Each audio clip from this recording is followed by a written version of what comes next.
আজকে একটা ইজি রেসিপিতে রোস্ট রান্না আপনাদের সাথে শেয়ার করছি। আর এজন্য প্রথমে তেলের ভিতরে কিছুটা পেঁয়াজ আমি একটু নেড়েচেড়ে ভেজে নিচ্ছি।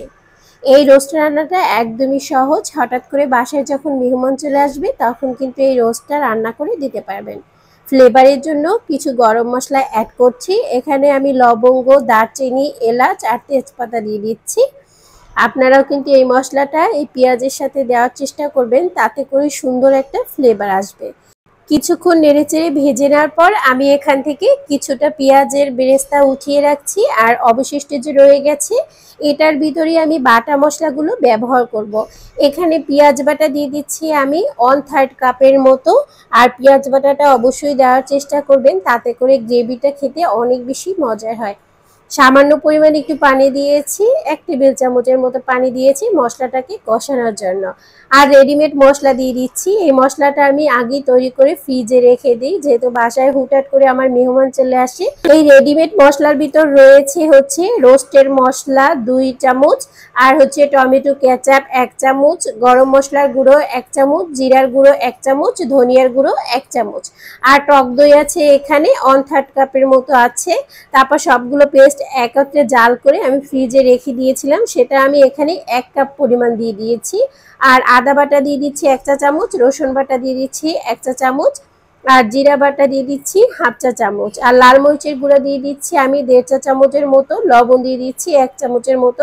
খুব সুন্দর করে মশলাটাকে কষিয়ে তারপর আমি চিকেনগুলোকে যে ভেজে রেখেছিলাম সেগুলো এ পর্যায়ে দিয়ে দিচ্ছি। আমি কিন্তু চিকেনগুলোকে একটু ভেজে নিয়েছি, যেহেতু এটা বড় একটা মোরগ ছিল। আর এই মোরগ দিয়ে কোরমাটা খেতে কিন্তু খুব বেশি ভালো লাগে। আপনারাও এভাবে করে মশলাটা প্রসেসিং করে রেখে দিতে পারেন, তাতে করে কিন্তু কোরমা বা রোস্ট রান্না করতে একদমই সময় লাগবে না। আর এটা যে এতটা মজা হয়, দেখতেই পাচ্ছেন কালারটা কতটা সুন্দর হয়েছে আর অনেক বেশি মজার ছিল। আর এখন আমি একটু ভালো করে নেড়েচেড়ে দিচ্ছিলাম। আর এ পর্যায়ে আমি একটু মিষ্টি দই দিয়ে দিচ্ছি।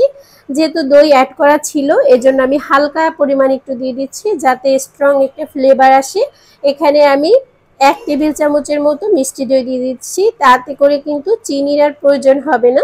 খুব সুন্দরভাবে আবারও নেড়েচেড়ে একটু রান্না করে নিচ্ছি। একদম কষানো হয়ে গিয়েছে। এখন লিকুইড দুধ দিয়ে দিচ্ছি আমি 1.5 কাপের মতো। এই দুধ দিয়ে কিন্তু চিকেনটা একদম সিদ্ধ হয়ে যাবে, যেহেতু চিকেনটাকে আমি আগে একটু ভেজে নিয়েছিলাম। দেশি মুরগ সিদ্ধ হতে কিন্তু অনেক বেশি সময়ের প্রয়োজন হয়, এজন্য আগে একটু ভেজে নিয়েছিলাম। তারপর এখানে 1.5 কাপ পরিমাণ দুধ দিয়ে দিচ্ছি, ঢাকনা দিয়ে রান্না করে নিয়েছি। আর গ্রেভিটা ঘন হয়ে এসেছে, চিকেনটাও একদম সিদ্ধ হয়ে এসেছে। দেখতেই পাচ্ছেন এটা কত বেশি ইয়ামি লাগছে। কিছুটা কাঁচামরিচ দিয়ে দিচ্ছি ফ্লেভারের জন্য, আপনারা ব্রেস্তাও অ্যাড করতে পারেন। আমি ব্রেস্তাটা পরে অ্যাড করব, ভিডিওতে নেইনি। তো কেমন লেগেছে রেসিপি অবশ্যই কমেন্ট সেকশনে জানাবেন। আজ এই পর্যন্তই।